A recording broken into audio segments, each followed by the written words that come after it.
Resurgam, I will rise again. A plaque over the door of St Andrew's Church is a permanent reminder of the destruction and resurrection of Plymouth's city centre.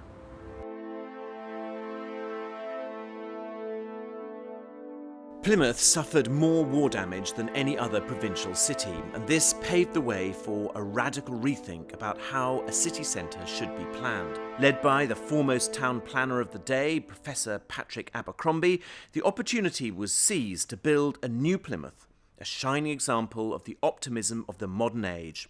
A city centre that would be bright, clean and spacious, with brand new suburbs to house displaced Plymouthians. In Plymouth alone, these ideas were carried through in the 1940s and 50s, and as a result, the city has more 1950s listed buildings than any other outside London. A testament, I think, to the foresight and sense of aspiration which made this a modern city.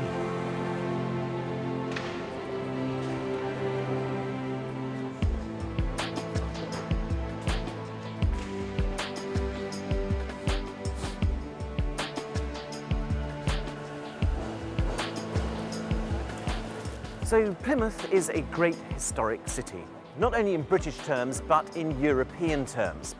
And the experience of English heritage is that if a city like Plymouth wants to have a successful and prosperous future, it really needs to build on its past and not simply turn its back on it.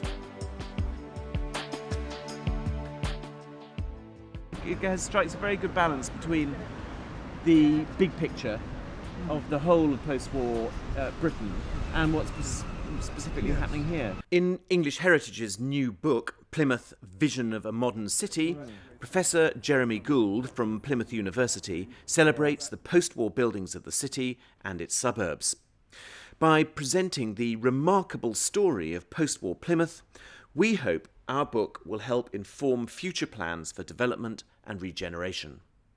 Actually, I think Plymouthians love their city.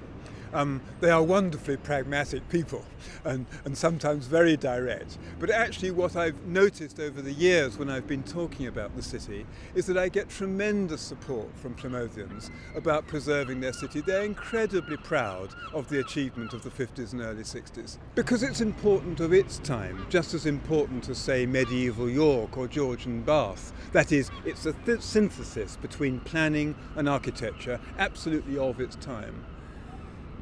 Today, when buildings from the 1950s are as unfashionable as Victorian buildings were after the war, regeneration programmes can pose a threat to the legacy of post-war reconstruction.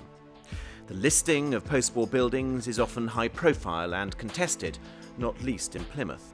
But buildings like the Civic Centre can be adapted to play a positive role in the city's future. It's all too easy to tear down the buildings erected by a previous generation as unfashionable and not fit for purpose.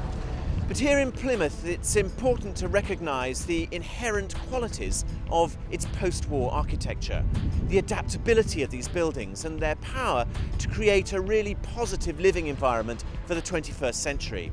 That is the message of our book, Plymouth, Vision of a Modern City.